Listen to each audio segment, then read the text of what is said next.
10 মিনিটের মাথায় অ্যাশার দরজা খুলে ভেতরে আসতে বলল মায়াঙ্ক আর ন্যাটালিকে। মায়াঙ্ক বাহির থেকেই বলল, অলরেডি অনেক লেট হয়ে গেছে, গাড়ি রেডি, জলদি আয়। অ্যাশার মাথা নাড়িয়ে এলিজার দিকে ফিরে বলে, যাবে নাকি টেনে হিস্ট্রি নিয়ে যাব? এলিজা মুখ গোমরা করেই এসে তার পাশে দাঁড়ায়। চোখে মুখের পরিবর্তন না করে পাশে হাত বাড়িয়ে বলে, রিভলভার।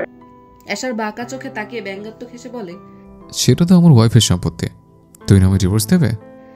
এলিজাও মুখ বাঁকা করে বলল, আমার পারিশ্রমিক হিসেবে যাচ্ছি। 5 জনকে হেডশট দিয়েছি, একটা গুলিও মিস করিনি। আমার পারিশ্রমিক কোথায় মিস্টার মিলার? অ্যাশারের ঠোঁটের কোণে শয়তানি হাসি ফুটে ওঠে। বিড়বিড় করে বলে, একটু আগে আমার উপর অত্যাচার করলে তার কি হবে? অ্যাশার বিড়বিড় করে বললে উপস্থিত 3 জনই তা সাবলীলভাবে শুনতে পায়। তার কথায় মায়াঙ্ক আর ন্যাটালি দুজনেই কেসে ওঠে, আর এলিজা চোখ বড় বড় করে তার দিকে তাকায়। মায়াঙ্ক কিছুটা রেগে গিয়ে বলল, তোদের টিজ করা হলে চল, নাহলে এখানে দুটো লাশ পড়ে যাবে বলে দিলাম। তুই আমাকে ভয় দেখাচ্ছিস? মায়াঙ্ক বিড়বিড় করে বলল, তুই বিয়ে না করেই ভালো হতো, আগে কত সিনসিয়ার ছিলি, আর এখন অসহ্য কর।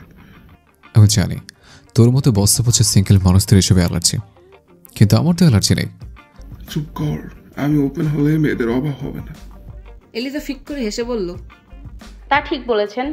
আপনার ড্রেসিং সেন্স, হেয়ার স্টাইল, কথা বলার স্টাইল একদম পারফেক্ট। এলিজার মন্তব্য অ্যাশারের উপর বজ্রপাতের ন্যায় আঘাত করলো। তীক্ষ্ণ দৃষ্টিতে মায়াঙ্কের দিকে চেয়ে বলল, এখন থেকে তুই এসব আউটফিট পরতে পারবি না। মায়াঙ্ক অবাক হয়ে জিজ্ঞাসা করলো, আমি কি করেছি? It's an order.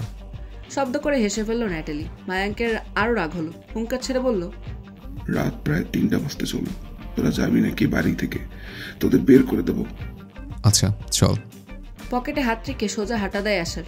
এলিজা হতভম্ব হয় তার ব্যবহারে। মনে মনে বলে, এর আবার কি হলো? আমার হাত ধরলো না কেন?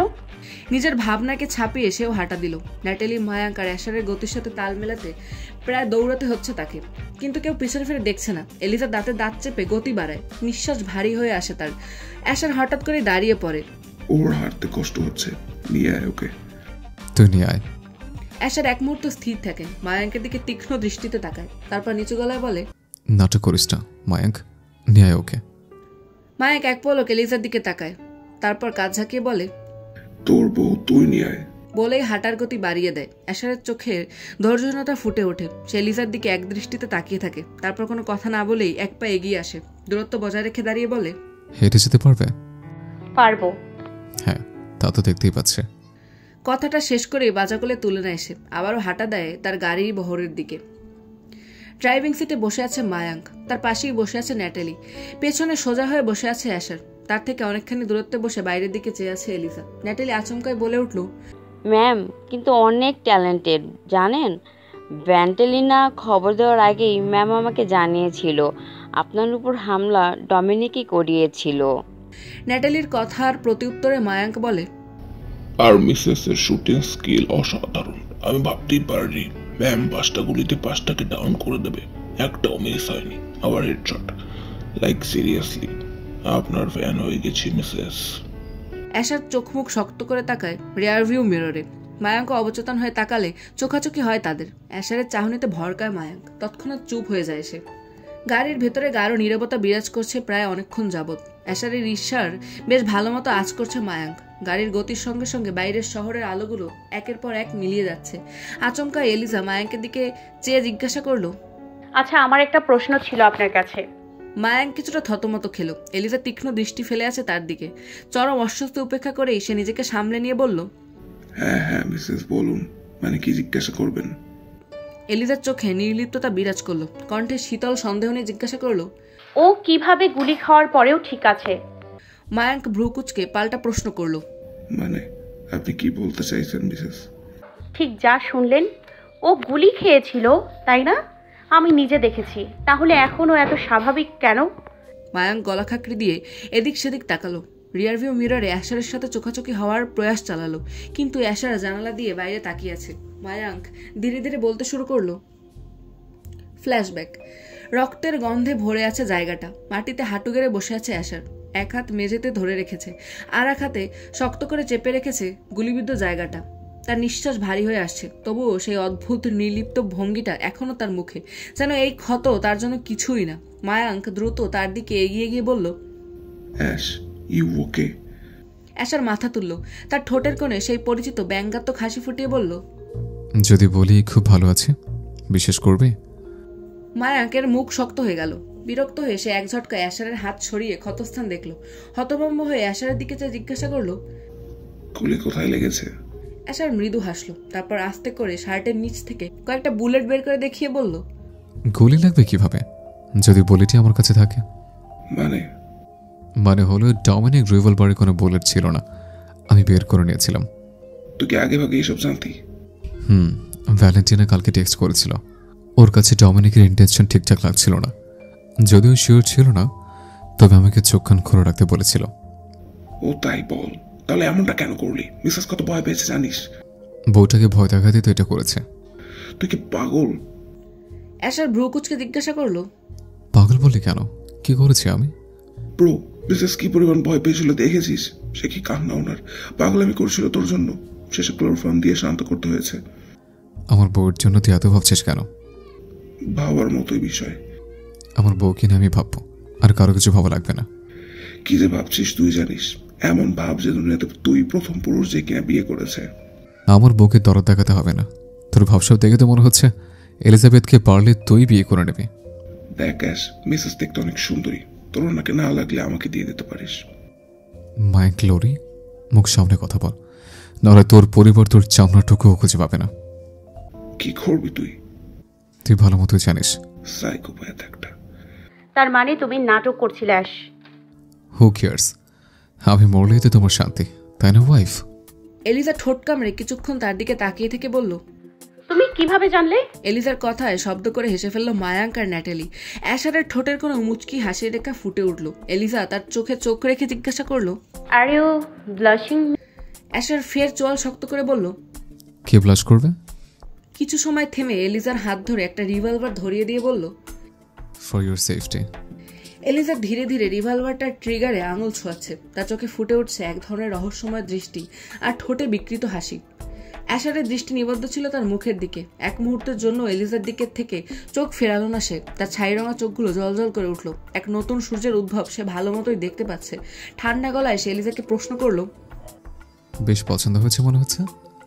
রোলস রয়্যালস অফ রিভলভার্স পছন্দ না হয়ে যাবে কোথায় আসার? অ্যাশারের মুখের হাসি চওড়া হলো। বাঁকা হেসে সে বলল, 1600 ইউএস ডলার ওয়াইফি, বুঝতে হবে। লেটেস্ট এটা? হ্যাঁ, যদিও আমাকে 4.25 ইঞ্চির ব্যারেল দেওয়ার ইচ্ছে ছিল, কিন্তু তোমার ফায়ারিং স্কিল অসাধারণ। Thanks mister Miller. এলিজা রিভলভারটা ঘুরিয়ে অ্যাশারের দিকে তাক করলো। চোখে বিদ্রুপের ঝিলিক ফুটিয়ে বলল, আমাকে হয়রানি করার ফলস্বরূপ যদি এবার তোমাকে শুট করি? মায়াঙ্ক অবাক হয়ে বলল, মিসেস, আপনি কিন্তু সত্যি ডেঞ্জারাস। আমি কাকে কি করতে পারি সেটা এখনো কেউ জানে না মিস্টার মায়াঙ্ক, আর না আমায় বুঝতে পারে। মায়াঙ্ক হেসে বলল, আপনি অ্যাশারের বউ, দ্য গ্রেট অ্যাশার মিলারের বউ। আপনি আমাদের জন্য একটা ওয়াকিং টাইম বম। এলিজা ঠান্ডা গলায় বলল, তাহলে একটা ট্রায়াল নিব? কথাটা শেষ হতেই সে রিভলভারের সেফটি আনলক করলো।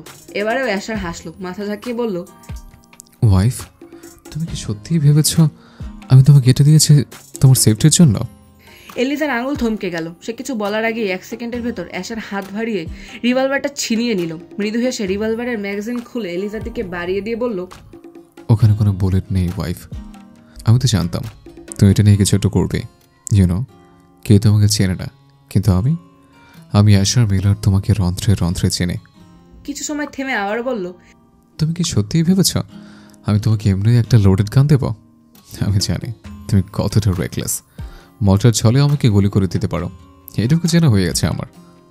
ভুল জানো, দুনিয়া শেষ করতে পারবো কিন্তু তোমাকে আমি মারতে পারবো না। এলিজার কথার ধার অ্যাশার বুঝতে পারলেও মায়াঙ্ক বা ন্যাটালি বুঝতে পারলো না। দুজনেই শীষ বাজিয়ে উঠল। রাত পেরিয়ে ভোরের আবছা আলো ছড়িয়ে পড়ছে চারপাশে। রাস্তাগুলো এখনো ফাঁকা। শহর ধীরে ধীরে জেগে উঠছে। গাড়ির ভেতরে অদ্ভুত এক নীরবতা। মায়াঙ্ক ড্রাইভিং সিটে বসে স্টিয়ারিং এ মনোযোগ দিয়েছে। ক্লান্ত হলেও চোখে সতর্কতা বিরাজমান। ন্যাটালি পাশে বসে ঘুমোচ্ছে। অ্যাশার পিছনের সিটে বসে ল্যাপটপে কাজ করছে। তার মুখে চিরচেনা গভীর ভাব অবলোকনীয়। এলিজা পাশে বসে ফোনের স্ক্রিনে চোখে চোখ রেখে কিছু পড়ছে। সময় ধীরে বয়ে যাচ্ছে, কিন্তু এই নীরবতা বেশিক্ষণ স্থায়ী হলো না। হঠাৎ অ্যাশার চোখ ঘুরে এলিজার দিকে তাকালো। একটু ঝুঁকে এলিজার হাত ধরে টান দিয়ে গম্ভীর স্বরে বলল, ওয়াইফ, তুমি কিন্তু ভালো ওয়াইফের মতো ব্যবহার করছো না। আমি ডিনার করিনি আজকে। এলিজা প্রথমে একটু চমকে গেলেও দ্রুত সামনে নিয়ে বাঁকা হাসলো। ঠোঁটের কোণে দুষ্টু শয়তানি হাসি ফুটিয়ে বলল, You did, Ash. You had your manner for more than 5 minutes. তার কথা বুঝতে পেরে অ্যাশার আর মায়াঙ্ক দুজনেই কাশতে শুরু করলো। মায়াঙ্ক কাশতে কাশতে স্টিয়ারিং হাত রাখলো, মাথা নাড়িয়ে হতাশার সুরে বলল, আমি কিন্তু এখনো ঘুমাইনি। প্লিজ আমার কথাটা ভাবুন। আমি যদি কখনো বিয়ে করি তখন এসব বলবেন। সিঙ্গেল মানুষরা কাপলদের কেন সহ্য করতে পারে না এখন বুঝতে পারছি। অ্যাশার ভ্রুকুচকে রিয়ার ভিউ মিররে তাকালো। তবে এবারে আর মায়াঙ্কের সাথে তার চোখাচোখি হলো না। প্রসঙ্গ পাল্টাতে গলা খাকড়ি দিয়ে সে এলিজার উদ্দেশ্যে বলল, ফোনে কি করছো? ঘুমাও। ইউএসএ ফিরে গেলে কিন্তু অনেক কাজ আছে তোমার। নোবেল পড়ছি। অ্যাশার চোখ সরু করে বিদ্রুপ করে বলল, তুমি আর তোমার ফিকশন, ওদের নিয়ে ইমাজিনেশন করা বন্ধ করো। আমার ভালো লাগে না। এলিজা ভ্রু তুলে তাকালো, ঠোঁটের কোণে হাসি ফুটিয়ে বলল, ওহ প্লিজ, তোমরা রিয়েল লাইফের ছেলেরা কখনো ফিকশনাল ম্যানের ভাইব দিতে পারবে না। নিজের দিকেই তাকাও। প্রিন্সেস প্রিন্সেস করে মাথা খাও, কিন্তু প্রিন্সেস ট্রিটমেন্ট কোথায়? অ্যাশার চোখ ধীরে ধীরে সংকীর্ণ করে একপাশের ঠোঁট টেনে ব্যঙ্গাত্মক হেসে বলল, তুমি চাইলে অ্যাগ্রেসিভ ট্রিটমেন্ট দিতে পারি। ফিকশনাল ম্যানরাও তো দেয়, তাই না? কিন্তু তাও এসব নিয়ে ভাবা যাবে না। এলিজা চোখ সরু করে তাকালো তার দিকে, ঠোঁট কামড়ে বলল, এখন বলো না যে স্বপ্ন দেখতে পারবো না। অ্যাশার চোখ একদম স্থির হয়ে গেল, গলার স্বর গভীর করে বলল, স্বপ্নও দেখা লাগবে না, আমাকে দেখো।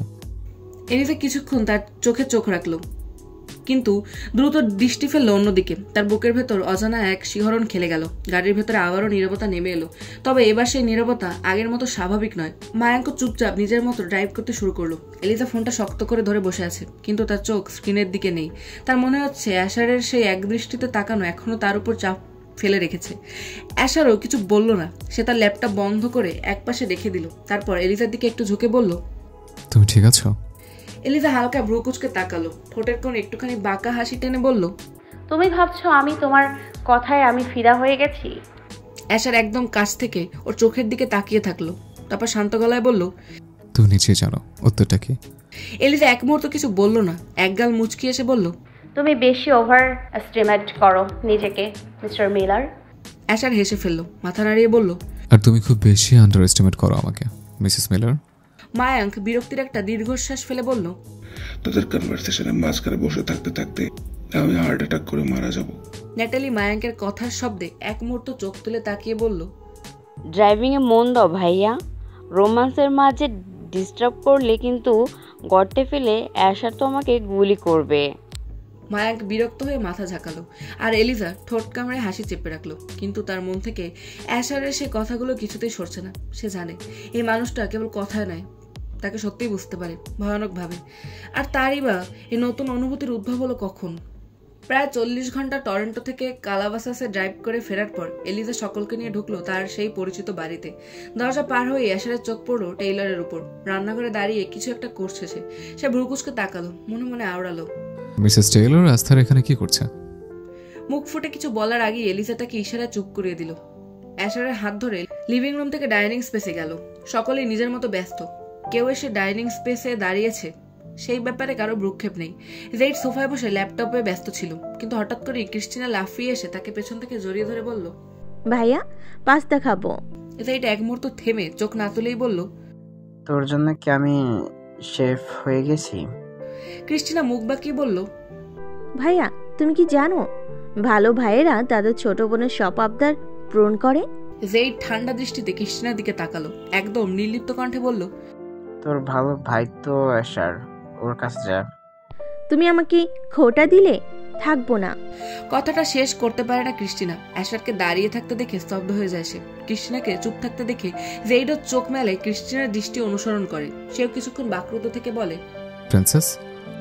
এলিজা অ্যাশারের হাত ছেড়ে দিয়ে দ্রুত পায়ে ভাইয়ের কাছে হেঁটে যায়। এদিকে ক্রিস্টিনাও দৌড়ে গিয়ে সজোরে অ্যাশারকে জড়িয়ে ধরে বলে, ভাইয়া আই এম রিয়েলি সরি। অ্যাশার কিছু বলে না। বাকরুদ্ধ দাঁড়িয়ে সে আলগোছে হাত ভারিয়ে ক্রিস্টিনাকে জড়িয়ে ধরে একটা গভীর শ্বাস ফেলে বলল, ফাইনালি। রাত গভীর, হাসপাতালের করিডোর নিস্তব্ধ, শুধু দূরে কোথাও একটা মনিটরের রিডিং পরিবর্তনের শব্দ মাঝে মাঝে কানে আসে। লুসিনা ধীরে ধীরে কাচের দরজার সামনে এসে দাঁড়ালো। তার চোখ ক্লান্ত, তবুও সে ক্লান্তির নিচে একটা নরম অনুভূতি লুকিয়ে আছে। ভেতরে অ্যাড্রিয়ান ডেস্কের সামনে বসে কিছু কাগজপত্র দেখছিল, কিন্তু দরজার ওপাশে দাঁড়িয়ে থাকা পরিচিত অবয়ব দেখে থমকে গেল। ফাইলের দিকে চেয়েই বলল, late night rounds, doctor Merchant. Lucina হালকা হেসে বলল, ইউ নো মি? তুমি তো জানো আমি তোমাকে ছাড়া বাড়ি ফিরবো না। অ্যাড্রিয়ান তার পরিহিত অ্যাপ্রন খুলে চেয়ার থেকে উঠে এসে চশমাটা খুলে একপাশে রেখে বলল, I do, and I also know that you should be resting. নিজের দিকে তাকিয়েছো লুসি? লুসিনা হালকা কপট বিরক্তির সাথে বলল, the man who hasn't Lev this hospital for 3 days। আজরান, তুমি 3 দিন ধরে বাড়ি ফিরছো না? আমার ভালো লাগে না তোমাকে ছাড়া। অ্যাড্রিয়ান একটা মৃদু হাসি দিয়ে বলল, আমি একজন ডাক্তার লুসি, আমাদের রাত দিন 24 ঘন্টা কাজ করা লাগে। আর মিস মিলার তো আমাকে এমনভাবে ফাঁসিয়েছে যে নাইট শিফটেই মানুষ নর্মাল কাউন্সিলিংয়ের জন্য আসে। এত কাজ করার দরকার নেই Ari. I know, just mister Miller ফিরুক, উনি না ফেরা অবধি রোল প্লে করে যেতে হবে। উনি কোথায়? তা জানি না, তবে এলিজাকে নিয়ে হয়তো কোথাও গেছে। সেটা হোক, আই মিসড ইউ। আমিও লুসি। আমি ভেবেছিলাম এখানে থেকে গেলেই কেমন হয়। আমিও তাই ভাবছিলাম, কানাডা ফিরবো না, এখানেই ভালো আছি, তাই না? অ্যাড্রিয়ান এগিয়ে গিয়ে লুসিনার কোমরে হাত রেখে নিজের কাছে টেনে নিল। লুসিনা মুচকি এসে বলল, ধরা খেলে আজীবনের জন্য বরখাস্ত হয়ে যাবেন doctor Albert. I don't care. এয়ারপোর্টের লবিতে দাঁড়িয়ে আছে সেলেন। বিরক্তির চরম সীমানা অতিক্রম করতে চলেছে তার। জেইন আরো 15 মিনিট পর হাতে বড় শপিং ব্যাগ নিয়ে এয়ারপোর্টের লবিতে পৌঁছায়। দ্রুত চারপাশে তাকিয়ে সেলেনকে খুঁজতে শুরু করলো সে। প্রায় 5 মিনিট পর দেখতে পায় গেটের কাছে দাঁড়িয়ে আছে সেলেন। সে সোজা এগিয়ে যায়, লোকজনের নজর উপেক্ষা করে। হাতে থাকা শপিং ব্যাগটা তার দিকে বাড়িয়ে দিয়ে বলে, তোমার জন্য নিয়ে এসেছি। যে সেলেন রাগ হয়ে তাকায় তার দিকে। ফলস্বরূপ সে একটি দীর্ঘ নিঃশ্বাস ফেলে শক্ত করে নিজের সাথে জড়িয়ে নেয় সেলেনকে। কানের কাছে মুখ এনে ফিসফিস করে বলে, it's okay princess, I got you. ফ্লাইটের জন্য সরি। আমার জন্য যেহেতু মিস হয়েছে, আমি তোমার জন্য নতুন টিকিট কিনে দেব, ঠিক আছে? আলিঙ্গন ছেড়ে সামান্য পেছনে সরে গিয়ে সেলেনের দিকে তাকিয়ে বলে, বাট ফর নাও। ঈষৎ থেমে বলল, can you stay with me tonight please? Selene হতবিহ্বল হয়ে বলল, আস্থার ফিলাতে। জেইন মাথা নাড়িয়ে নাবোধক উত্তর করতেই সেলেন বিভ্রান্তি নিয়ে তার দিকে চাইল। জেইন বাঁকা হেসে বলল, শোনো, তুমি তোমার ফ্লাইট মিস করেছো, আর এত রাতে এখন বাড়ি যাওয়া যাবে না। তোমাকে আজ রাতে কোথাও তো থাকতে হবে, তাই না? তাহলে আমার কোনো ফ্রেন্ডের বাসায় ড্রপ করে দাও। তোমার বন্ধুদের কাছে? কোন বন্ধু? জেইন সন্দেহের সাথে তৎক্ষণাৎ প্রশ্ন করে। মানসিকভাবে তার পরিচিত নামগুলো ভেবে যাচ্ছিল। সেলেনের এখানে বন্ধু খুবই কম, তাহলে কার বাড়িতে থাকবে সে? আর বেশি কিছু ভাবে না সে। দ্রুত সেলেনের সব জিনিস তুলে নিজের হেলমেট পরতে পরতে বলে, ইটস লেট অলরেডি। আমি বলেছি যখন আমার কাছেই থাকবে। আর কোনো কথা না বলেই সে সেলেনের হাত ধরে হাঁটা দেয় বাইরের দিকে। লবি থেকে সেলেনের হাত ধরে বের হয়ে বাইকের দিকে এগিয়ে যায় সে। হাতের ব্যাগগুলো স্যাডেল ব্যাগে রেখে সেলেনের দিকে ফিরে বলে, আজ রাতটা আমার বাড়িতে থাকবো, and it's safer than taking you to hotel this hour. Jane, সত্যি করে বলো তো তোমার প্ল্যান কি? Selene, trust me, okay? Well, I trust you. সেলেনের হাত ধরে বাইকে তার পেছনে বসিয়ে বলে, সব কিছু ঠিক আছে প্রিন্সেস, আমি আছি। হোল্ড মি টাইট, ওকে?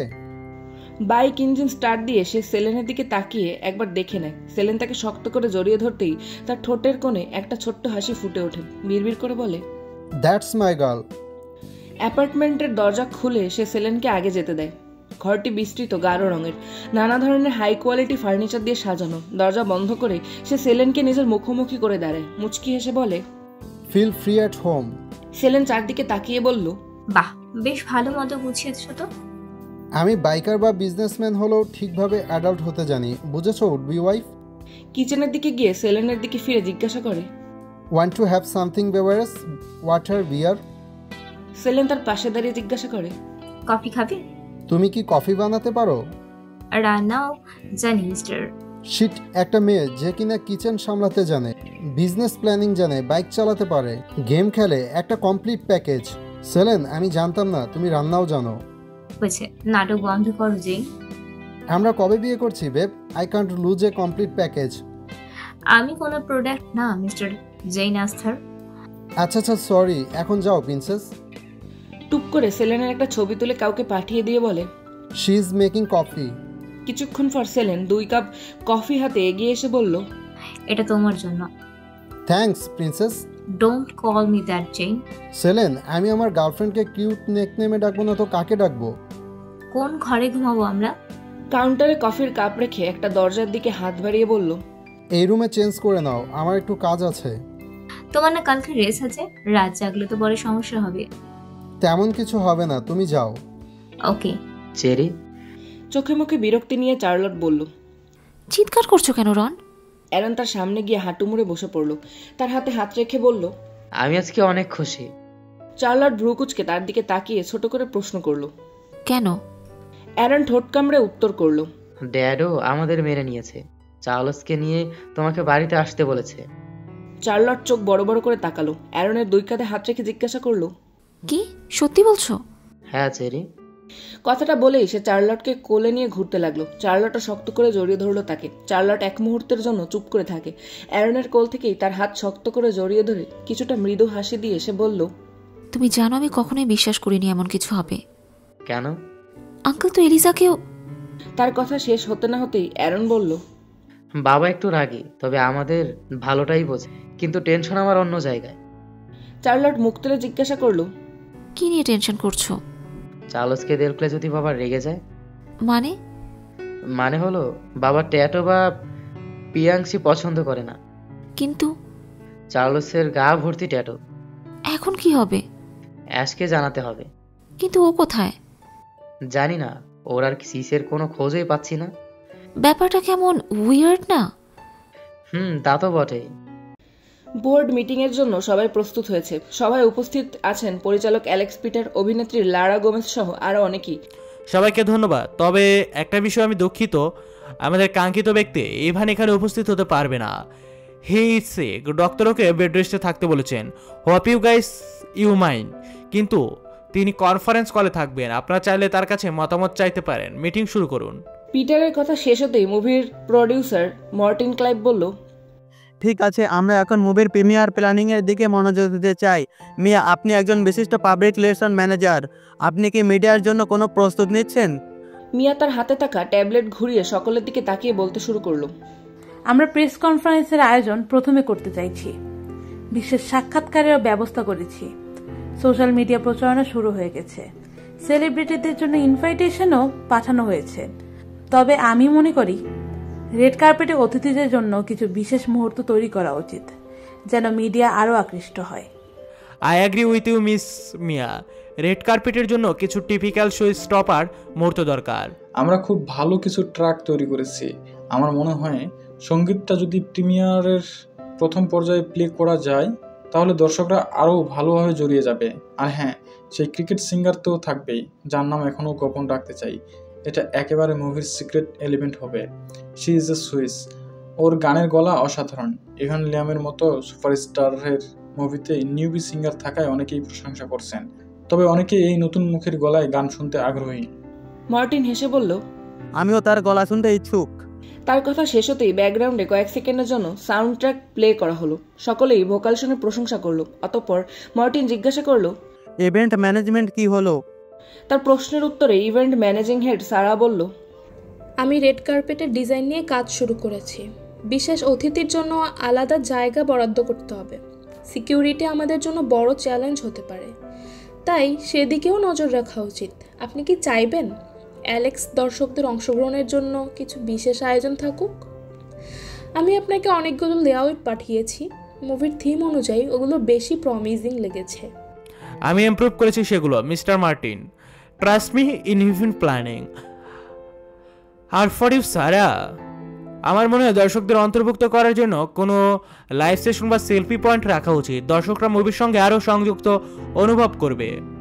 অ্যালেক্সের কথায় মাথা নাড়ায় মার্টিন। অ্যালেক্স আবারও বলতে শুরু করে, সবকিছু তো ঠিক হয়ে আছে, এখন ইভেন্ট নিয়ে মিস্টার লিয়ামের সাথে কথা বলা জরুরি, কারণ উনি ভীষণ একরুখা। পরে দেখা যাবে ইভেন্ট পছন্দ না হলে প্রিমিয়ারই আসবে না। আচমকাই মিয়া বলে উঠল, দ্য সিক্রেট লাভ মুভির প্রিমিয়ারে কি করেছিল মনে আছে? সকলেই কিছুটা বিচলিত হলো মিয়ার কথায়। মর্টিন কিছুটা বিরক্ত হয়ে বলল, তো সুপারস্টার এখনো জয়েন করছে না কেন? শিওর হয়ে বলতে পারছি না, let me call him, you guys carry on. কথাটা বলেই উঠে গেল অ্যালেক্স। সে যেতেই সকলে এলিজাকে নিয়ে কথা বলতে শুরু করলো। রায়ান সকলের উদ্দেশ্যে জিজ্ঞাসা করলো, তাহলে সিক্রেট সিঙ্গার সম্পর্কে কি সিদ্ধান্ত নেওয়া হয়েছে? আমরা কি তাদের পছন্দ অনুযায়ী সঙ্গীত নির্বাচন করতে পারবো? হ্যাঁ, আমি মনে করি সিঙ্গারের নাম প্রকাশ করা এখনই সময়োপযোগী না। পুরো প্রিমিয়ারটি একটা রহস্য হিসেবে রাখতে চাই। পরবর্তী সময়ে যখন সব কিছু প্রিমিয়াম পর্যায়ে চলে যাবে তখন সিঙ্গার সম্পর্কে সবাই জানবে। সিক্রেট সিঙ্গার নিয়ে সবাই খুব আগ্রহী, কিন্তু এখনও ডিরেক্টর চাইছে না সেটা প্রকাশ করতে। এটা একেবারে সঠিক। কিছু ব্যাপার রহস্যে থাকা ভালো, যাতে দর্শকরা আরও আগ্রহী হয়ে থাকে। ঠিক আছে, তাহলে আমি সঙ্গীতের পরবর্তী স্তরের প্রস্তুতির জন্য পুরো ফোকাস রাখব। আর সিক্রেট সিঙ্গারের ব্যাপারে যখন পিটারের সময় আসবে আমি নিজে একটু সুরে তৈরি করে দিব। হঠাৎ করেই লারা জিজ্ঞাসা করলো, এই সিক্রেট সিঙ্গারের নাম কি? তা জানি না, তবে শুনেছি উনি মিস ডিয়ানা মিলারের আত্মীয়। ডিয়ানা মিলারের আত্মীয়? Aiden Clarke? তুমি চেনো নাকি ফারহা? মিস ডিয়ানাকে বলতে শুনেছিলাম ওনার ফিয়ন্সেকে বলেছিল মেটা স্ট্রিমিং প্ল্যাটফর্মে গান করে। ওয়েট, আমি ওর ডিটেলস বের করছি। তাদের কথার মাঝেই অ্যালেক্স ফিরে এসে ইভানকে মিটিংয়ে স্বাগত জানায়। এলিজাবেথ, বলো। Can I hug you? হঠাৎ? জানি না, তোমাকে শক্ত করে জড়িয়ে রাখতে ইচ্ছে করছে। তুমি এমন কেন অ্যাশার? কেমন? এই যে এখন অনুমতি চাচ্ছ জড়িয়ে ধরতে, আবার কখন না জানি কাছে টেনে নিতে দ্বিধা করবে না, জোর খাটাবে আমার ওপর। অ্যাশার এক মুহূর্তের জন্য চুপ করে থাকে, তারপর গভীর কণ্ঠে বলে, তোমার কি বিরক্ত লাগে?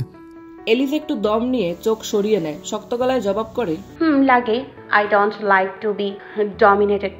অ্যাশার এলিজার চিবুকে আঙুল রেখে তার চোখে চোখ রাখে, গম্ভীর গলায় বলে, এলিসা, মাঝে মাঝে তুমি নিজের লিমিট ভুলে যাও। আমি তোমাকে বলেছি না তুমি আমার পায়রা, ডানা মেলে যেদিকে ইচ্ছে চলে যাও, কিন্তু দিন শেষে আমার কাছে তোমাকে ফিরতে হবে। আমি তোমার মালিক এলিজাবেথ, ভালোবাসবো, শাসন করব, আর ঠিক এভাবেই তোমাকে করে তুলব। কথাটা তুমি বারংবার ভুলে যাও।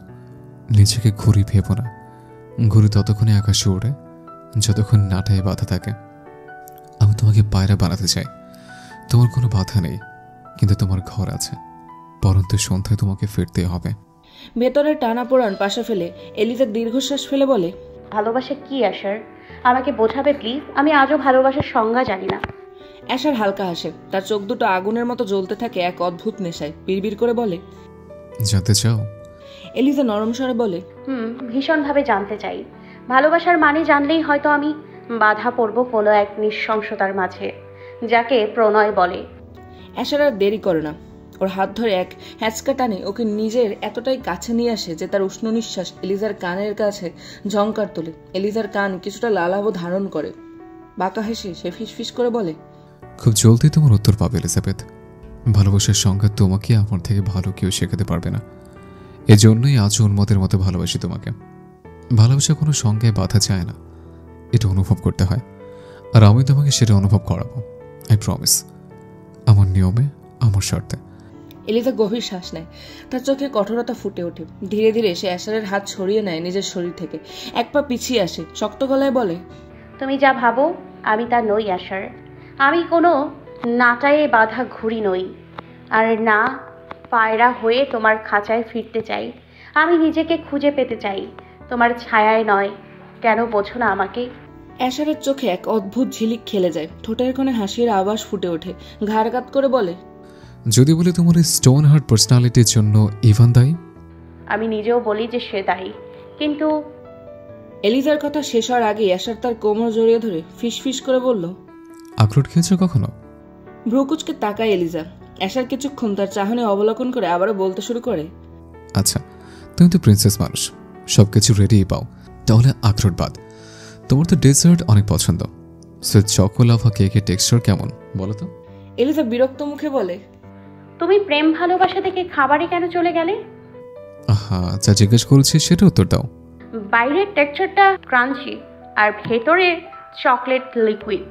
এলিজার কথা শেষ হওয়ার আগেই অ্যাশার মুচকি এসে বলে উঠল, একদম ঠিক, you are a choco lava cake princess, and I can bet on it. কি বলতে চাইছো? এলিসা, তোমার হৃদয়ে মরিচা পড়ে গেছে। এই মরিচা তুলতে বারবার আঘাত করতে হবে, যে আমি চাই না। তাই বলছি, নিজেকে সারিয়ে তোলো এলিসা। আমি সত্যিই তোমাকে ছেড়ে। অ্যাশারের কথা শেষ হওয়ার আগে এলিসা তাকে থামিয়ে দিয়ে বলল,